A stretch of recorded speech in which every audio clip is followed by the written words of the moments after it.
Number two, I've identified the specific name, address, and telephone number of my prospect. Number three, I'm now in the process of knowing what to communicate to them in an effective way that's a meaningful communication to them. Now what do I need to do? Now, of course, I need to communicate. Now I need to deliver my communication. So the fourth question you ask is, how do I deliver? How do I deliver my message? Here's who you are. Here's where I can find you. Here's what I'm going to tell you. Now here's how I'm going to tell you. Now, we talk about the delivery method. There are 4 basic methods of delivery, right? And each one can be measured based on response rate and conversion rate. The first way that you're going to do it is based on what I would call mass media. And it's not applicable, so I'm not even going to analyze it. What's mass media? Mass media is fundamentally trolling. What mass media is throwing the net overboard and seeing if there are any fish in it. Right? That's mass media. The reason that it's irrelevant, and that's why I put not applicable here, is because it is completely inconsistent with this approach. Because what happens is, by the time that we get to the delivery method, you already know who your prospect is and where your prospect is. So you don't have to be trolling for prospects. Just the same, most people who are not that specific about their prospect use trolling methods. I call classified ads trolling. What's the value of a classified ad if you already know who your prospect is and actually have their address and telephone number? So trolling becomes relatively irrelevant, but it's mass media. The second way is direct mail. And in the direct mail category, there are two. When I had, by the way, response rate is not 4%. What the response rate is 0.4%. In direct mail, the response rate is 0.4%. What 0.4% means is that 1 out of 220 will respond. 1 out of 220 will respond. 0.4%. And out of those who respond, it takes 20 respondees for 1 conversion. 20 respondees for 1 conversion. And I hear sighs and gasps. It's the nature of the communication. It doesn't matter what you're communicating, that's the nature of the beast.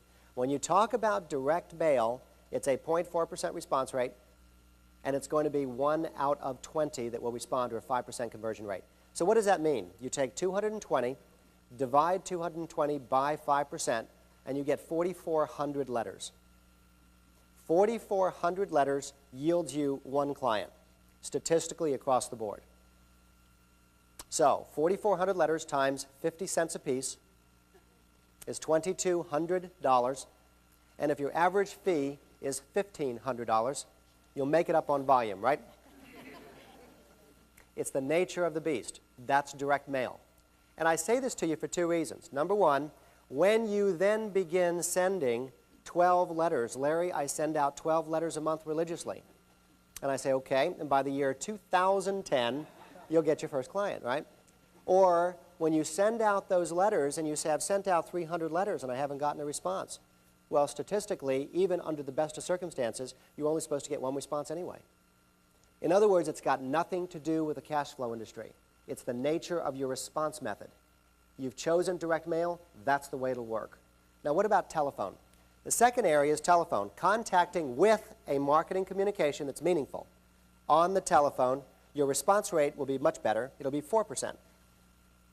And out of those who respond, it takes 4 respondees for 1 conversion. 25% conversion rate. Now we're talking a little bit better, right? Now we're cooking with fire. Now we've got, take a look at it, 4% divided by 25% equals 100 total prospects for every 1 client. 100, not 4,400, but 100 for every 1 client that you get. So, which would you rather do? Would you rather drop 4,400 pieces of mail or do this 100 times? And that's the real question you're asking yourself. Now, what about the third way that we're actually analyzing, in person? Now your response rate is 10%. 1 out of 10 will respond favorably. And in terms of the respondees, it takes 2 respondees to achieve 1 client. So what are we now talking about? 20 in-person presentations for every 1 client. Now, here's the issue that I want you to understand. This method of delivery anticipates that you already have a prospect list to start with, that you know what you're going to say, and now the simple issue is, how do you say it? How do you deliver your message? And how you deliver your message is simply a function of the effectiveness, and that's the standard that we're talking about here, the effectiveness of the way that your response is going to work. So if what you're talking about is using some combination of those, you want a combination that's going to be effective to get you the maximum conversions for the number of prospects which you're dealing with. It's just that simple. So when it comes to it then, what's your result? It's your marketing method. When people talk about what's the marketing method, what they're talking about is how are you delivering your message? How are you delivering the particular message that you've got? And of course, what I'll show you when we talk about the marketing plan is that it's going to be some combination of those three. Because fundamentally, excluding mass media, you only really have those three ways to communicate to any human being. Well, Shirley MacLaine has several more, but I mean, fundamentally, you've got just those three that are there. Direct mail, telephone, and in-person presentation. All right, final question, number 5. The fifth and final question is, remember one more time, I know my prospect category. I know the name, address, and telephone number of the prospect list inside that category. I know what I'm going to be telling him because I know my marketing message. I know how to deliver my message. Now the final question that I just simply ask myself is, okay, and then when it comes right down to it, what do I deliver? What do I deliver? To either deliver my message or to reinforce my marketing message. What do I actually deliver? And what it really relates to, and I'll just kind of show it all to you at the same time, what it really relates to is the standard of appropriateness. Depending upon who you're calling on or depending upon who you're talking to, it's appropriateness. You know, we had a graduate, for example, who came from the first class that Peter Baranoff, Jay's boss, ever taught for us, was in Dayton, Ohio.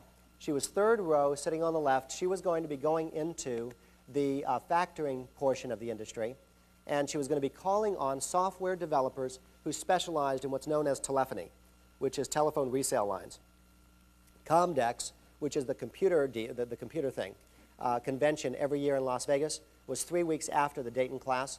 So she went directly from the Dayton class into Comdex.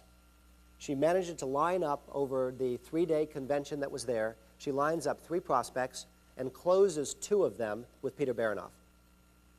Now, obviously, it was real particular. Now, the question of marketing materials for her, it's real obvious. If what I'm doing is I'm calling on those people who are all in the computer business, I suppose I can give them a brochure, but I could also give them a CD-ROM. Bill Wimble, who's in Florida, does factoring, and he also calls on businesses. What he did is a 5-minute videotape. He calls on somebody, he says, and to reinforce the message, and I know that you have to talk to your CFO, or I know you have to talk to your president, I'd like to leave this video with you that you can all play when you have the time to play. It's the appropriateness function. You wouldn't give a videotape, for example, to a consumer. Generally speaking, what you would do is you would give a consumer a brochure. So it's the brochure. Whatever is appropriate is the issue. Now, what are you trying to result with? Your result is whatever marketing materials you use. That's your result. The answer to what marketing materials do I create is what are the marketing materials that I'm going to actually be producing here. Okay? So that's what we're talking about. We've got the marketing materials. A couple comments, by the way, on marketing materials. When you talk about a brochure, because by far for most of you, a brochure is going to be the most common, let me just simply make a couple comments. First issue is do not be, one more time, marketing egocentric. If you take your marketing to virtually any graphic artist in the country, they're going to all do the same thing. What are they going to put on the front cover?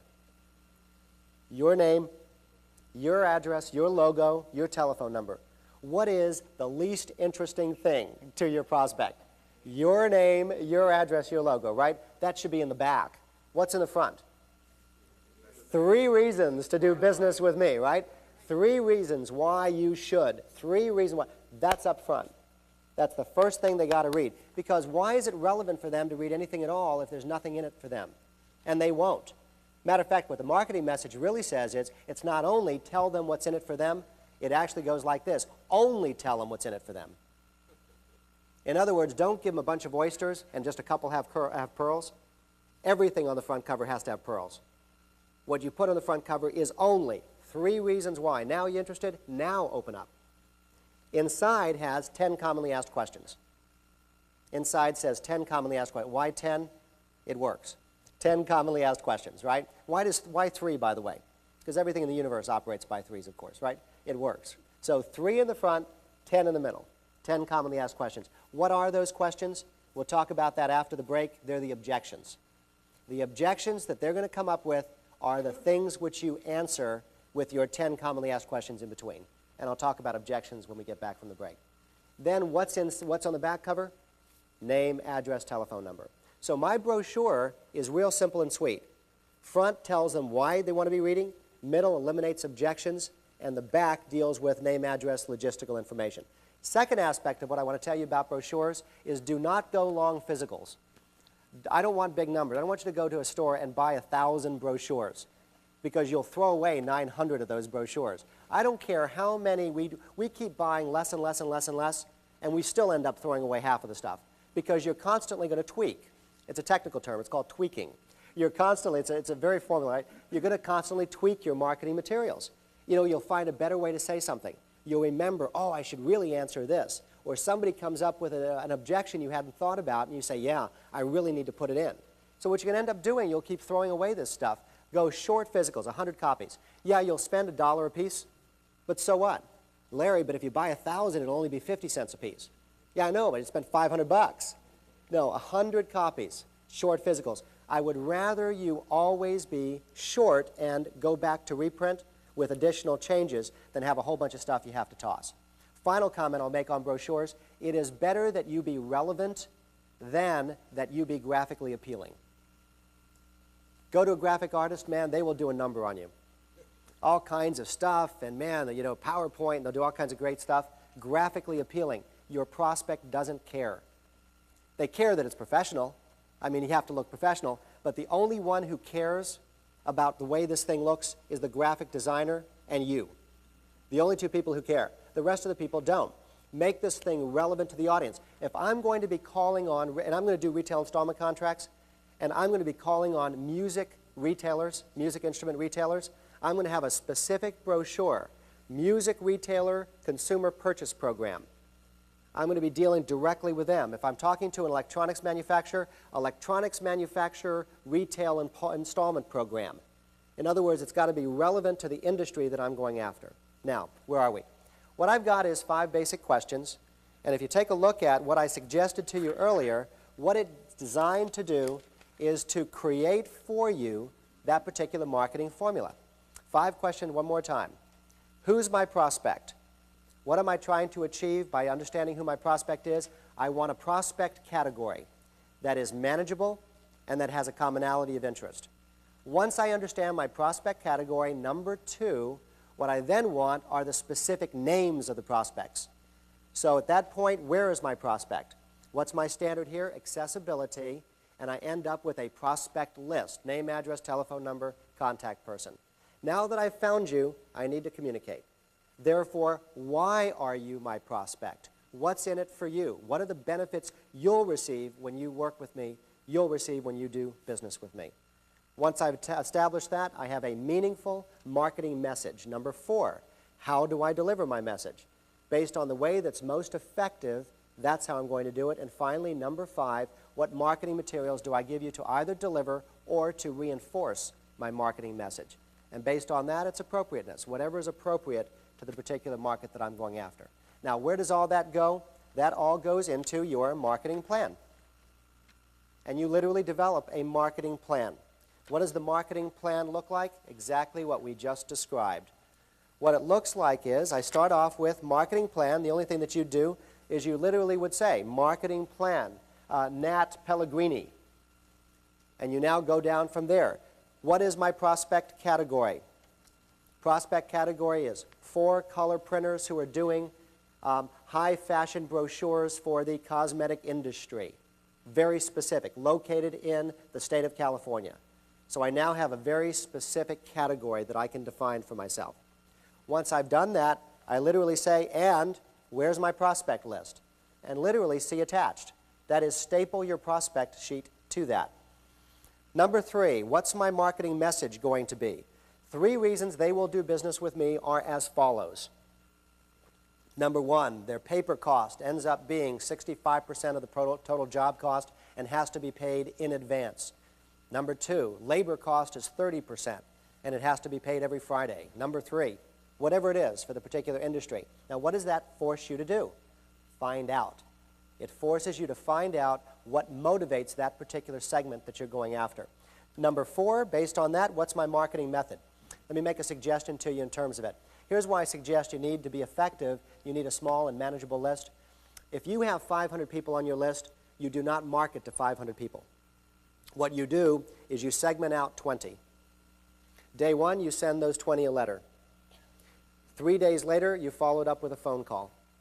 2 days after that, regardless of whether you've set up an appointment or not, you go in to see them personally. Day after that, you send them a letter. 2 days after that, follow it up with another phone call. In other words, what you will do is it's multiple communications over a 30-day period of time. Over that 30-day period of time, you want 7 communications, anywhere from 4 to 7 communications within a 30-day period of time. Now, what will that do? As to those 20, your objective is to yield one client out of those 20, one customer out of those 20, one seller out of those 20. Now what do you have? You now have 2 databases. You have the 19 who did not buy, or in this case, who did not convert, and you now have the other 480 that are left in the database. You now pull down another 20 and do the same thing with them. However, what you also do is, as to the 19 who did not convert, you now enter into what we call cultivation of those, a cultivation program, a communication every 45 to 60 days, and on and on. Conventional marketing wisdom will tell you that every time you make a pass on a cultivation, you'll achieve approximately the same conversion result. So if it's 5% in the beginning, you go through those 19, you get another 5%. You go through the 18, you get another 5%. You go through the 17, you get another. That's how the architect starts with 160 prospects and ends up with 38. Because by the time they're ultimately finished, it's not one communication, it's multiple over a period of time. And you literally put that marketing method down in writing. Here's my marketing method. Day 1, do this. 3 days later, +3, do this. And you literally put it down. If it's informal, put it down in a notebook. If you have a computer, literally put it into your contact software so that you actually can do it that way. And finally, what about the marketing materials? See attached. See attached. Now, that's fundamentally the process. And I'm suggesting to you that the process that I just discussed, core process of marketing, entails exactly what I'm talking about here, which is the development of a marketing plan. Now, let me make no mistake, make sure that you're real clear on what I'm saying to you. I'm literally saying, don't do anything at all until you do this. Because if not, what you will end up with is a spinning top. You know, it's spinning top, you throw the thing is releasing tremendous kinetic energy, but the reality is it's not getting anywhere. Unless you understand where your target lies, you have no opportunity to ultimately find it. And you're going to end up frustrated 4 months from now and saying, you know what, I just spent 4 months going out all over the place and I've got nothing to show for it. It is impossible to achieve that result if you do this. Because this is going to make sure that before you jump in your car, full of enthusiasm and vigor, and you're all set to go, you got your coffee in hand, you know, you put your key in the engine, you put it in drive, and I say, wait, stop, where are you going?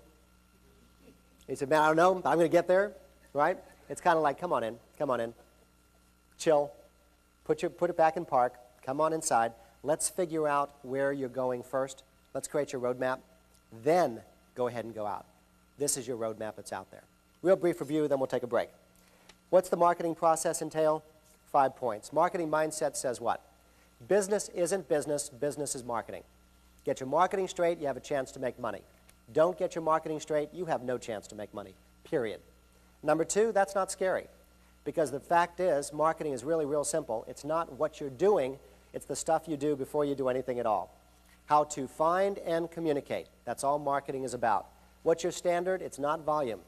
Don't throw time at it, don't throw money at it. If you do, you'll throw them both away. It's efficiency. Understanding the positive relationship between what you do and the revenue that it actually generates, that's the result of a specific marketing formula that has 5 steps attached to it. Here's who my prospect is, here's where I find them, here's what my message is going to be to them, here's how I'll deliver my message, and here are the marketing materials. And I'll literally create that marketing formula and that marketing plan before I get out there and do anything at all. what I want to do at this juncture then is go to the second of the core processes. Obviously, what the first one has done, the marketing core process, is it has allowed you to identify a very specific focus. And it's allowed you the opportunity to identify how clear that focus is.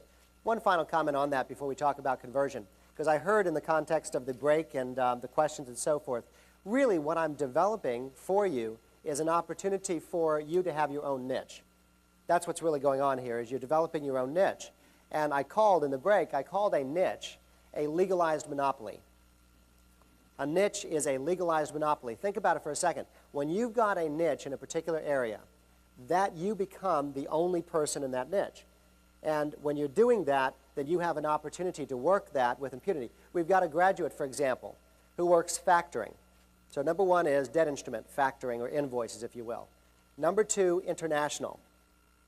So it's a sub-niche. Number three, with Venezuela. Number four, specialized in HVAC, heating and air conditioning, right? Heating, ventilation, air conditioning, importers and exporters. Now, you tell me four niches, right? Or sub-niche down to a sub-niche of that category. You tell me how many cash flow professionals are working in international factoring with Venezuela, specializing in the heating, ventilation, and air conditioning segment, right? You know? Yeah, there you go. Oh, I've been looking for a business, right? Now, just understand the SIC code, the SIC code book, you know, Standard Industrial Classification. That book is that thick. And it's got all of the different classifications of all the different businesses in the country. And that's just the categories, not only including the particular businesses, and also including the geographical limitations of that. That's what we're talking about, is developing a particular segment. I was flying, I mentioned that obviously I fly, so I always get first-class upgrades, all the time. You got a million-miler type of thing, right? So I'm talking to somebody next to me on the plane who is an attorney from Houston who was flying back to wherever. He was flying to Los Angeles. And the reason being, there was something that he was going to be doing here, but he lives in Houston. He was in Orlando, flying back to Los Angeles. And I said, kind of like that, I said, well, what do you do? And he said he's a lawyer. So it's kind of like, okay, talk about niches. Number one, I'm a lawyer. His specialty was specifically litigation for the amusement industry, and in particular, water parks. So it's kind of like, it becomes pretty obvious, all lawyers, litigation, amusement industry, water parks. And how many of those do you think there are in the country? I mean, it's kind of like not a whole lot. But that's why he charges $800 an hour, right? In the old days, you used to go to a doctor. It was a general practitioner. Then it became an internal medicine, right, which is actually general practitioner, right? Then you go into, and if you have an eye thing, you went to an ophthalmologist. Well, now it's not just eye, it's in fact eye, retina, corneal surgeon. And so what are you? I am a retinal or corneal surgeon specialist. And every time you specialize, the amount of income goes up from there so that you actually produce more income. See, every time you do that, what you're producing is niches. I mean, my first book that I wrote was called Finding Your Niche, on a very developmental level, how to find your niche. And I really believe in the concept of niche. See, most people go into business thinking that bigness is goodness. In fact, it's the opposite. Smallness is goodness when it comes to actual business. So what all of this process is for is a very disciplined, formulistic way to be able to achieve your particular niche. Now what do you want to do? Now what you want to do is now say, okay, what do I do to make sure that I maximize my conversions that are coming from that prospect list? And that's what we're going to be doing now, okay? So second core process is conversion. Let's take a look at it. First of all, just like with the marketing, it starts off with a particular attitude. What's the particular attitude that we're looking for? Same extent that marketing was the marketing mindset, to that same extent what we have now for conversion is it's a conversion mentality. It's a conversion mentality. What does the conversion mentality say? First thing it says is, in marketing, marketing mindset says, in business, business is not business, business is marketing, right? For the marketing mindset. For conversion, what it sounds like is, business isn't business, business is personal. Business is personal. Conversion is a personality-driven operation. It's a personality-driven process. Business isn't business. Business is personal. See, the fact of the matter is people do not buy things. People don't buy ideas. People don't buy services. People buy people. If they buy you, they'll buy what you stand for. If they buy you, they'll buy your product. If they buy you, they'll buy your service. People buy people.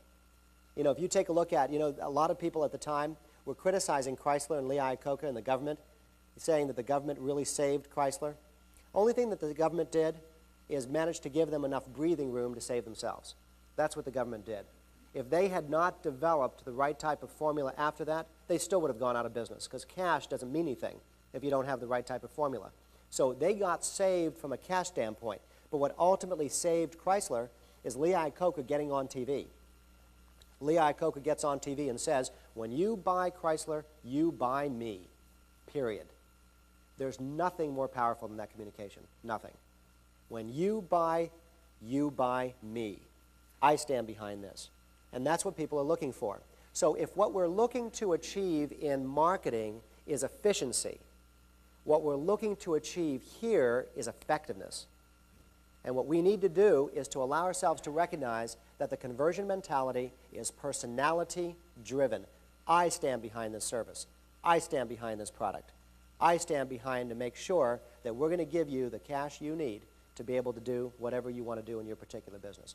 Those graduates who stand out there and say, look at me, I'm doing this for you, and I will do it until such time as I can, and I will continue to work with you until such time as we're going to figure out some way to make this happen for you.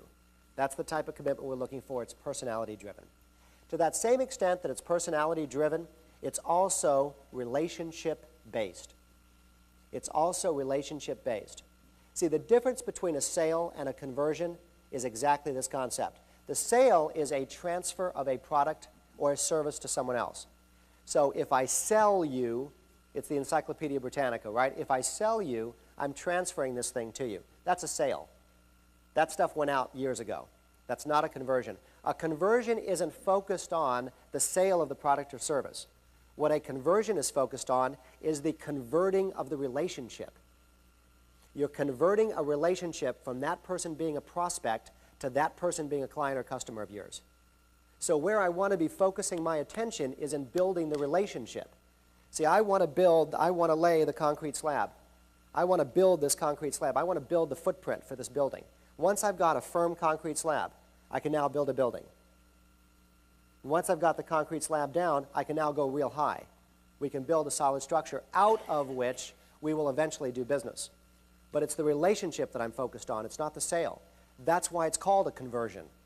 It's a conversion of somebody who's a prospect to somebody who ultimately becomes a customer, a client, or somebody. See, when you attended the workshop, you were an attendee. You were a prospect. The objective is to convert your relationship, not to sell you something, to convert your relationship to that of being a student. And when you'll finish off being a student, you're going to be converted. Your relationship will convert to being a graduate. And from being a graduate, you'll be a colleague in the field. And as I indicated to you earlier, my focus is not on you being a student in this training program. My focus is in us building a relationship that will last a lifetime. And within the context of that relationship, we'll do business. No doubt at some time when it's appropriate for you to take a look at whatever we're offering for additional professional and personal development. But it's the relationship that I focus on, not on the sale of the product itself. And that's the approach to conversion. That's a conversion mentality. There's a guy in Orlando, his name is Avi Abramowitz. I don't know, nobody would obviously know the name here, but in any event, Avi, very, very successful guy. Before anybody knew that it was Disney who was buying the land, Avi saw that somebody was buying land back in the late 1960s and started to buy up a bunch of land, made a ton of money in anticipation of what eventually turned out to be Disney when they declared themselves being the buyer. So he makes a bunch of money on that. He eventually goes into an insurance, and he starts working with Equitable. And Equitable as an insurance company, right? Starts off with, from year number one, and he's on the, whatever they call it, the millionaire, the million, or something round table. Yeah, $1 million round table, or whatever it was called, right? And he's been there ever since. I mean, from his first year, and that was like 19 years ago, And he's been there every single year on the round table for his company on Equitable, like #1 in the nation every single year. So in any event, I met Avi probably about 1985, 1984, and he came to me and wanted to present an insurance policy. And I've never been big on life insurance, and I'm certainly not terribly big on whole life insurance. So he's kind of, he gets to know me and so forth, and we were in a couple organizations together, and I never buy anything. I never buy anything. Every once in a while, he takes me to lunch. Maybe about once or twice a year, he'll call me up, hey, I'm downtown, why don't you come to lunch with me? And I say, okay. So we go out to lunch, and sometimes we go upstairs to the Citrus Club, and sometimes we just go get a hamburger someplace else. Now, this is over the years. Occasionally, he's been invited to a Christmas party when we do an office Christmas party, and occasionally I get invited to one of his Christmas parties. But it's kind of like that, years of this type of stuff. So in any event, finally, after doing this for a number of years, he wasn't invited to the wedding, but he read that I had finally gotten married. I had finally gotten married, 1993, I finally got married. So lo and behold, he wasn't invited to the wedding because I just didn't have that type of relationship with him, but about 2 weeks later, I get this package. And it was from Avi Abramowitz, and it was a wedding present. And so I called him up, and I said, Avi, that was really very generous and very thoughtful, very nice little present, very generous and very thoughtful of you, and, thanks so much, let's go out for lunch. And, of course, we go out for lunch, and, of course, obviously he's saying, man, this guy's finally got married. So now it's insurance, right? Now it's insurance. So we go out, and, I got married. I didn't go insane. So no, it wasn't going to work that time for him. It wasn't going to work. So no insurance out of this thing. And I kept telling him that, I invest in these things, so these debt instruments. So obviously the investment in insurance isn't going to work. So he's kind of thinking this through and so forth. So in any event, so time passes, lunches, time passes, and so forth. 1995, Jordan is born. Jordan is my little son. He's 3 years old. And February 14th of 1995. So anyway, so Jordan is born. So lo and behold, about a week after that, I get this little present in the mail. And I open it up, and there's a silver spoon from Tiffany for Jordan. So, of course, I call him up, and I say, okay, Avi, da-da-da-da. And, of course, he's thinking, now I got him, man. now I got this guy, right? So in any event, so we go out to lunch and so forth, and, he starts going through the whole thing once again in terms of insurance policies and all that. And in any event, he got me. He got me. It was the right time, so he got me, right? Now, I wasn't that far gone. It wasn't whole life. It was a term life policy. Real cheap stuff. It was $1 million policy, and the total premium was $2,000. And I don't know whether it's, I don't know how that compares because I never bought, I never compared, I didn't shop, I just got it from him. So it was $1 million, $2,000 premium. So anyway, so he's in the office, and I'm signing off on the check to give him the $2,000. And that was the total premium for $1 million policy for a year. I have no idea what his commission was. But I'm looking at this thing, and I give it to him, and I say, Avi, I got to tell you, because it's been, what, like 12 years? It's been 12 years at this point, countless lunches, occasional dinners, parties, a wedding gift, a gift for Jordan. I just have to tell you, I'm giving you this $2,000 premium for this policy, but I have to ask you, was it worth it? Because I don't know what your commission is off of this, but you spent at least that much on your investment with me. Was it really worth it? He said, of course, absolutely, it was worth it. And I said, okay, tell me why. And he said, because I would rather have you as a client than not have you as a client. Right? And I looked at him and I went, of course, of course. He would much rather have me as a client. It's kind of like as long as I was a prospect, there's no opportunity. What he would rather do, he doesn't care what I would have bought. That's all he cares is that I bought. That's all he cares is that we convert the relationship into me being a client. Because once the relationship is determined, once that relationship is converted, then there's multiple opportunity to build from there. But until such time as that conversion takes place, we can't. See, the relationship-based formula basically says, personality-driven, number one, I'm out there. It's Avi. You know this guy, as successful as he is, two people, himself and one assistant in his office, secretarial administrative assistants. That's it. And he is the most successful in the entire Central Florida area. But that's the reason why. He would much rather have a client than not have a client. That's a relationship-based mentality. So when you're approaching it from that standpoint, what I want you to understand is focus on the relationship. Clary, I want to know everything there is to know about you. I want to know about you. I want to know how I can help you. I want to know what your circumstances are. I want to know when your baby's born. See, I want to know everything there is to know about you. That's a relationship-based mentality. It's part of the conversion mentality, personality-driven, relationship-based. Because of that, what it is also is consultative. The third component is it's also consultative in tone. In other words, by consultative, what I mean is there's no hard agenda. I'm not trying to sell you something. I'm not trying to say to you, Nat, buy this. It's a consultative approach. What's the right thing to do? What are the best things for your circumstances right now? What are we trying to achieve here? Where do you want to be a year from now? See, it's a consultative tone. What I'm doing is I'm taking my expertise, I'm taking this book, the knowledge, the exam, the skills that you've created, and I'm applying that to consult with you so that you know that what I come up with is the best for your circumstances. It's a consultative tone to the relationship which we're building, and I'm holding myself out to be the one that's going to produce that. The fourth and final aspect of a conversion mentality is that it's deliberate, it's not casual. There's no acceptable level of casualty. See, in marketing, what did I say? In marketing, the issue is it's never a question of yes or no. It's only a question of when. In conversion, it's never a question of yes or no. It's only a question of how. It's only a question of how. The issue to me is not that Nat and I will at some point do business. Of course we will. It's only a question of when. In the conversion mentality, it's not a question of whether we'll do business. The issue is how are we going to structure it? How's it going to work? What's the best way to make it happen? See, there's no acceptable level of casualty here. Because of that, once a prospect, always a prospect. And it's a very deliberate mentality. See, an amateur takes a prospect, calls on or talks to the prospect, prospect's not interested, prospect goes in the bottom drawer, or worse, gets thrown away. That's an amateur. That type of person will never be successful at anything they do. There's an acceptable level of casualty, and therefore they will be a casualty. An attitude of deliberateness says that I will do everything in my power to make this happen because my life depends on it. Now that's the attitude that I'm operating under when I'm operating under this type of conversion approach. It's saying, we will do business, Nat, and I will do everything in my power to make sure this thing happens. And we're going to continue to do it until such time as I figure out how to make this thing happen. See, that's the approach that we're looking for here.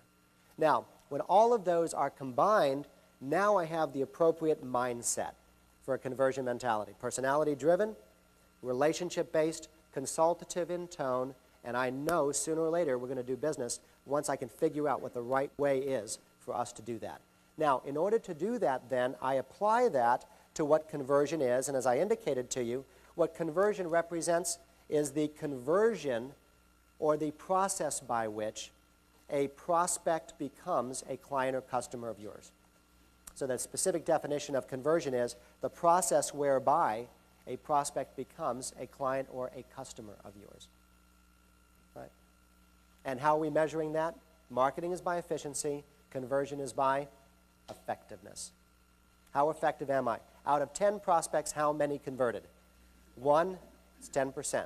2, 20%. 3, 30%. It's a 30% effectiveness ratio. What does it look like in the major leagues? You know, 250 batting average. That's right, it's worth a lot of money, that's right. 250 batting average is worth a lot of money in the major leagues, right? What's 250 batting average? 25%. 1 out of 4. 2.5 out of 10. That's the approach we're talking about. Now, in order to achieve that, just like with marketing, there's a formula, a very specific formula. Let's take a look at what that formula looks like. The conversion formula starts off with a complete informational transfer. Complete informational transfer. You can't convert somebody that you don't know about. How in the world can I convert Nat if I don't understand what Nat's trying to accomplish? So what do I need to do? First thing is I need an informational transfer. On day one, you learned the 5 categories of information which you need, right? Income stream, you don't even remember day one, I know. Income stream, number 1. Collateral, if collateral is relevant, number 2. Payor information, number 3. Motivational information, number 4. Documentation information, number 5. Now, clearly, that's minimum threshold stuff. I'm not saying that's what you need. I'm saying that's at bare minimum what you need. Obviously, I can't help you if I don't understand your income stream. I can't help you if I don't understand the specifics of the collateral, which collateralizes that income stream. So clearly that stuff is important, but I'm going past that right now because what I'm saying here is a complete informational transfer. What I want to be effective at conversion is I want a Vulcan brain meld. I want laying of hands, right? I want a complete transfer of information from his head into mine. He knows his business. I don't. So when I'm calling on the example of the Nashville grad, I'm calling on, at this point, a funeral service director. I want to know everything there is to know. Tell me about your business. What are the margins? How many units a week do you do? How long have you been in the business? Did you take the business, is this inherited from your parents? How'd you get involved? I want to know everything there is to know. Where are your major fears? Where are your major concerns? Do you fear competition? Is it a government regulation issue? I want to know everything there is to know. And I don't care if it's a business or a consumer. I want a complete informational transfer. How can you help somebody? And how can you deliver a message to somebody? And how can you deliver a service to somebody if you don't know who they are and if you don't know what they're trying to achieve? Here's what they got. Here's where they want to be. I need to know everything there is to know about that. So the first component to a successful conversion formula is to empower yourself to help them. Somebody walks in, they're sitting across the desk. They bring me a particular legal problem that they've got. I want to know everything there is to know. Tell me the facts, tell me who was involved, give me the copy of the contract. What do you want to accomplish here? What would be considered a win for you? What would be considered a loss for you? What do you want to be telling people? I want to know everything there is to know. It's a complete informational transfer. And I'm saying it to you in a number of different ways because here's what happens. What happens with a graduate is they think that because I've given you a one-page checklist, that's all you need to do. Fill in blanks. If you fill in the blanks and you go through the motions, you'll develop prospects, but you won't convert any because you're taking an attitude which is a casual attitude to it. I want to make sure that you know everything there is to know up front. That's why I call this the Vulcan brain meld, or if you will, a complete informational transfer. Now that I've got that, number two, what I now want to do is recognize that there are going to be objections which are going to come up. There are objections which are going to be coming up in any type of conversion environment or any type of conversion scenario. So what do I now want to do? I need to know what those objections are going to be. I need to know what the objections are. And in order to know the objections, what I want to do is make sure that we understand what an objection is. See, in some cases, an objection is nothing more than just simply a request for additional information. Very often, by the way, 90% of the time, that's all it is just a request for additional information. However, what is the worst, or if you will, the most significant that an objection could possibly be? An objection is nothing more than a perceived obstacle to an intended action, a perceived obstacle to the proposed action. That's the worst that it could be, is a perceived obstacle. By perceived, I mean perceived on the part of the other person to this transaction. And I want to understand what that is, a perceived obstacle to the intended action, because I want to be able to recognize how I'm going to be dealing with it. So first, let's make sure we recognize what an objection is to start with. Now, good news is there are only 5 categories of objections. There are only 5 categories of objections. In anything that you do in the entire universe, there are only 5 categories of objections. That's the good news. Anybody might say that there are 10 objections to this or there are 4 objections to this, but in reality, they're all one of 5 basic objections. Number 1 is price. Number 1 is price. How does that manifest itself in the cash flow industry? What we call a time value of money objection. You're offering me $71,000 for an $81,000 note? 5% factoring fee? Then that's a price. That's a price objection, right? Number 2 is time. Number 2 is time objection. It's going to take 6 weeks to close. I can't get my money for 10 days. It's a time objection. Number 3 is cost. Number 3 is cost. What's cost mean? Cost is not price. Price is the cost of the product or service. Cost is the price of accessing the product or service. So in a cost factor, what you've got, who pays closing costs?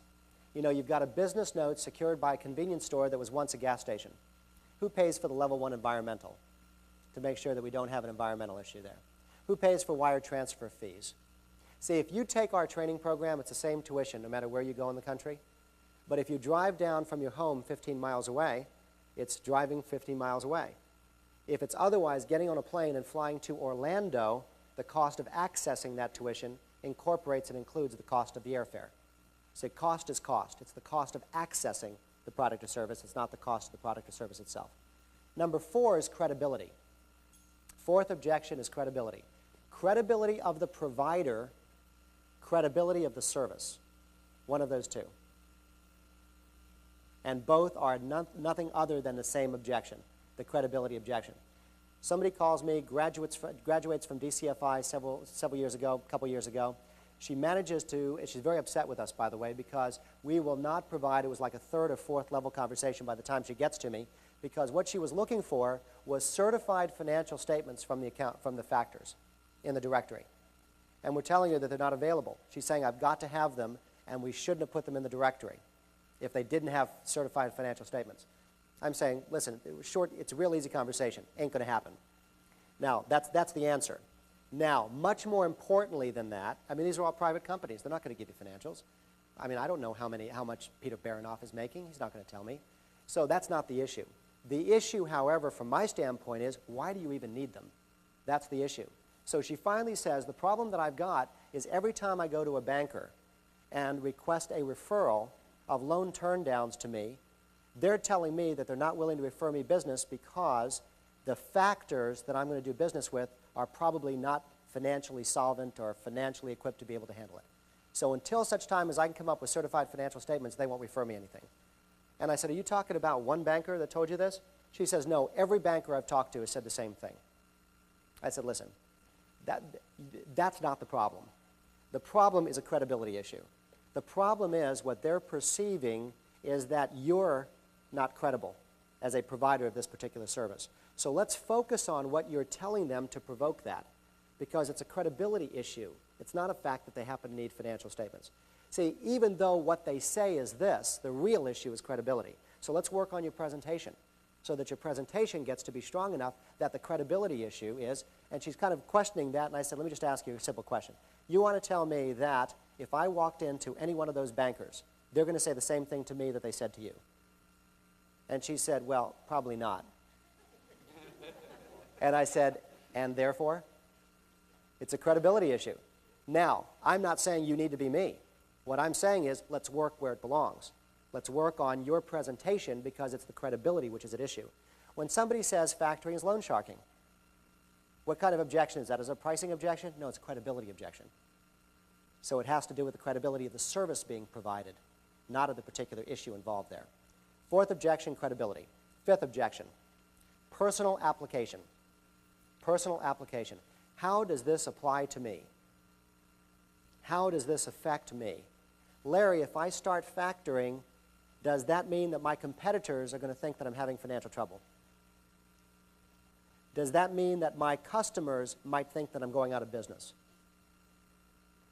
See, how does it affect me personally?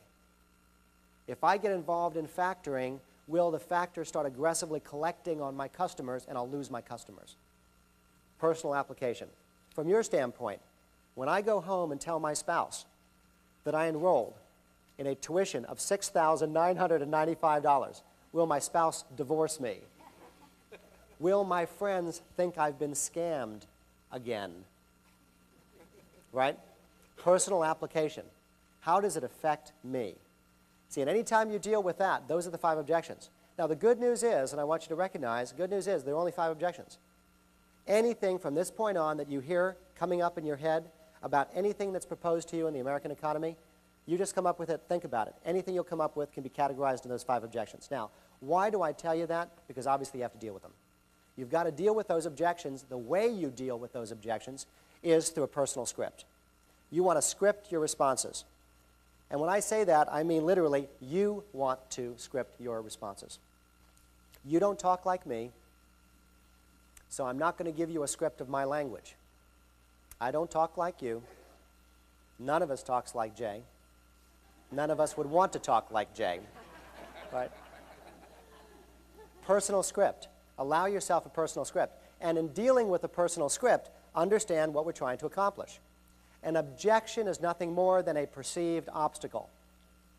So what are we trying to achieve? What we're trying to achieve is not overcoming obstacles. You know, I was fortunate to the extent that I didn't have to overcome objections because of the simple reason that I never got trained in sales. So I didn't get the standard sort of jargon of the sales training industry, which is overcome objections. I don't know how to overcome an objection. What an objection sounds like to me that I've got to overcome, I've got this perceived obstacle. Tell me your name again? Yvonne. I've got this perceived obstacle with Yvonne. Yvonne's there, I've got this objection, this obstacle here, and I have to overcome, I have to overcome it. I've got to lift my leg over it, overcome it. And that's exactly what the language suggests. That's exactly, by the way, what it is. Overcoming objections is climbing over this obstacle, and in the meantime, by the way, relatively effective, as long as I'm sitting here. Relatively effective as long as my physical presence is here, until such time as what? I step away, at which point, no longer with my physical presence, the obstacle is still there, the objection still exists. So now what happens? We call that what? Buyer's remorse, cancellation, rescission. See, I don't want to overcome an objection because an objection has no reality. An objection is a perceived obstacle to the intended action. When I focus on the objection, I forget about the fact that it's the perception that I have to change. It's not the obstacle that I'm trying to overcome. You know, Janet Jordan and I went to the science thing. We have a science, whatever you call it, you know, science center in Orlando. And different corporations have different rooms. And one of these rooms, it was real interesting, there was a wall that had a bunch of those